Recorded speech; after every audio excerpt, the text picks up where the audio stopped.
river's historical course. These pools are crucial for wildlife, especially during the dry season, providing a lifeline for the incredible diversity of animals that call this place home. The word mana comes from the four pools, one of which you are seeing from the background, which is Chisasiko Pool, and we've got the long pool on the south, and Green Pool and Chine Pool. Mana pools as a Ramsar site, it was recognized due to its importance with wetlands. As you all know, with the Zambezi River that is flowing through Mana pools and the floodplain that is forming these four pools that are more supportive in terms of water supply for our biodiversity. It is also recognized as a biodiversity hotspot with different number of herbivores and carnivores and bird species.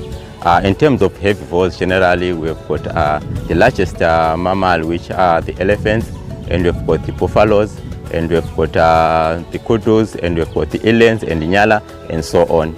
And in terms of carnivores, we've got the most famous, the lions, we've got the leopards, we've got the cheetahs, we've got the wild dogs, which are more endangered. We've got also the hyenas. But Mana Pools is not just a haven for large mammals.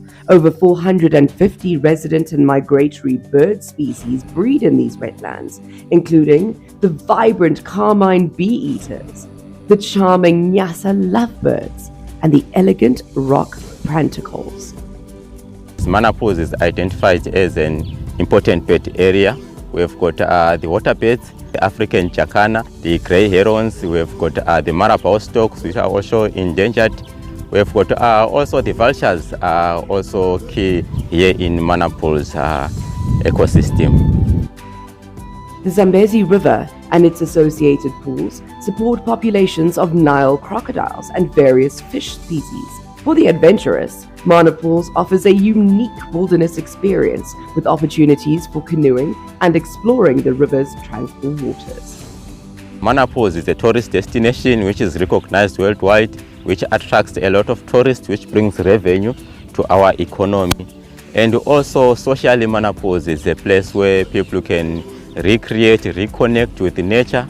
Mana Pools is also a cultural heritage site where you can have the history of the people who are living here in Mana Pools. As you can see, the Chisasiko Pool has got a lot of history behind this pool. There were people living just around this pool, and they require that history to keep on going, and protecting this landscape also help to conserve that cultural heritage.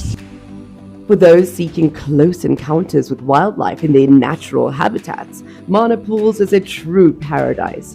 Whether you're a seasoned safari goer or just starting out, this incredible ecosystem is sure to leave you in awe. The Zambezi River and the four pools here in Mana Pools, they support a wide range of biodiversity. From the aquatic species like fish, tilapia species, you can find from the Zambezi River and also within these four pools. And also these four pools serves as a water source for most of our animals, from the herbivores to the carnivores. They all rely on these four pools during the wet season and during the dry season. These four pools support quite a number of hippopotamus. Even along the Zambezi River, there's quite a number of hippopotamus. These hippopotamus, they are supported by the water sources that are here as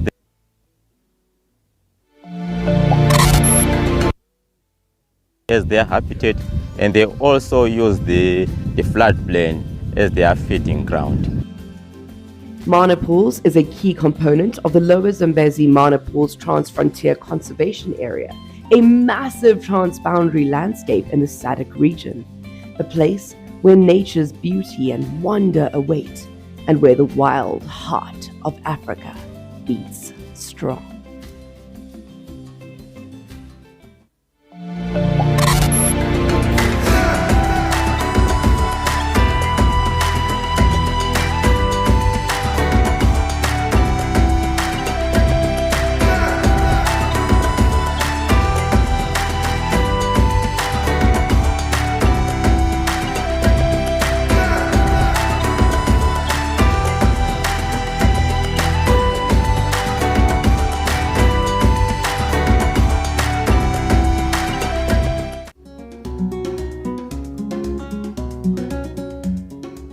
Monavale Vlei is home to a diverse range of plants and grass species, including unique indigenous communities that thrive in its alkaline soils. The wetland is a bird watcher's paradise, with over 240 species documented, from majestic birds of prey to colorful songbirds.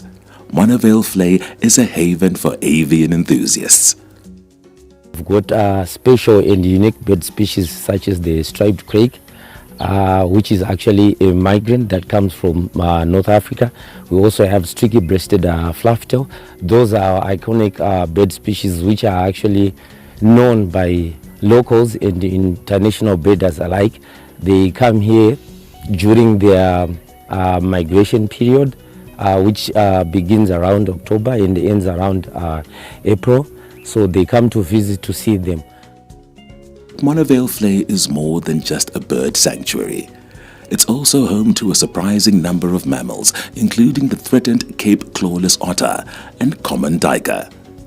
And if you think that's impressive, the wetland also supports a rich community of reptiles and amphibians, including the endangered giant bullfrog and various snake species.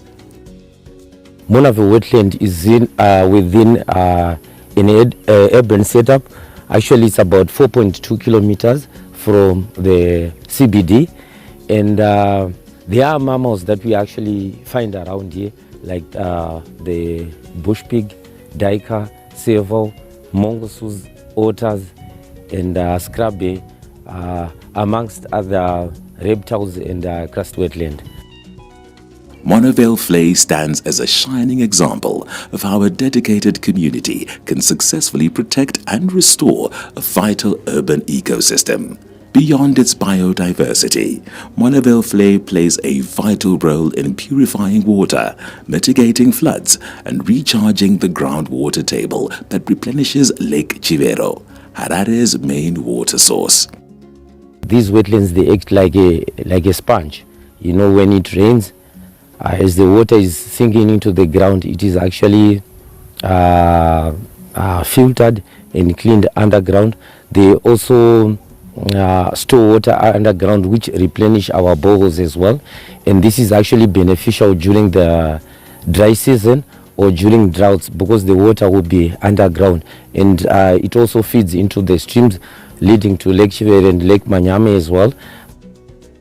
Let's work together to preserve this precious ecosystem for future generations. Visit Monavale Vlei and experience the beauty and importance of urban wetlands. Let's protect our wetlands.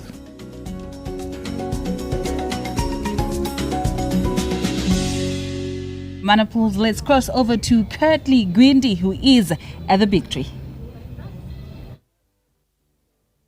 Now allow me to take you further, deeper into the walls, the trees and the roots of Victoria Falls. And of course I speak to you not so excited to be here, but particularly to be standing strong for 1,200 years. And I'm talking about the upside down tree, as they call it, sometimes the roots of Africa. One has the deepest root, having to be taken by radiocarbon scientists to be over hundreds and hundreds of years. And that history alone allows me to introduce you to the monument behind me, the growth that has taken place, and of course the different minerals, taking you from vitamins to magnesium to iron, courtesy of this very special fruit being the baobab.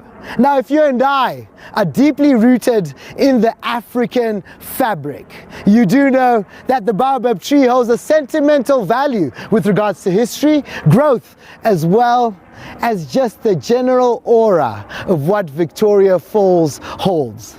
Now, ladies and gentlemen, 24 meters and standing, 1,200 years and going.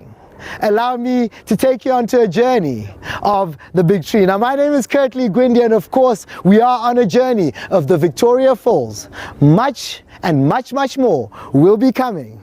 But of course, stay tuned and have a look at the visuals of the Big Tree.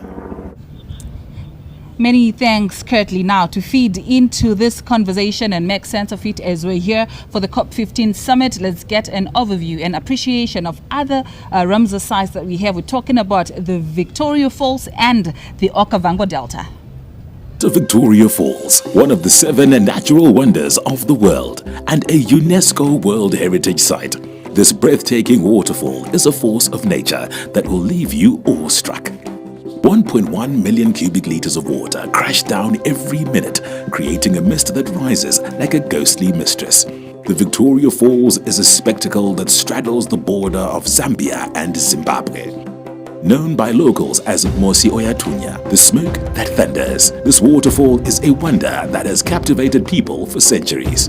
The Victoria Falls National Park, which encompasses the wetlands, was designated as a Ramsar site in 2013. The wetlands cover approximately 1,750 hectares of diverse habitats, including Mopani forests, Miombo woodlands, and basaltic gorges. The wetlands are a haven for a rich array of wildlife, including elephants, the endangered black rhino, lions, buffaloes, hippos, zebras, and monkeys. The wetlands are also home to reptiles and amphibians such as the African python and Nile crocodiles, which thrive in this ecosystem. Over 500 bird species can be found in the area, including falcon eagles, black storks, and herons that feed and nest in the wetlands. The Zambezi River supports over 75 fish species, including the iconic tiger fish. Victoria Falls is hosting the 15th meeting of the Conference of the Parties to the Ramsar Convention on Wetlands. This important gathering will discuss the conservation and sustainable use of wetlands around the world. The Victoria Falls wetlands are a natural wonder, a haven for wildlife, and a crucial ecosystem that supports the local community. Let's work together to protect this precious resource for future generations.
Those are some of the reasons why the environment needs a serious protection, and you can tell just right there exactly how deep it gets. Now, Yvonne, you've been to the Victoria Falls, right? Well, yes, I am. I am in Victoria Falls now. I just haven't visited the falls as yet, but I've been there and I'm looking forward to going back actually. The Victoria Falls is an amazing space, and with such spaces you need to understand and learn to appreciate the importance of protecting the environment and exactly what we need to do as a human race to make sure that we live to see another 100 years, because it's not just a conversation for the textbooks, it is actually a conversation that is real. Yes, and talking about that, making the conversation real, it seems like currently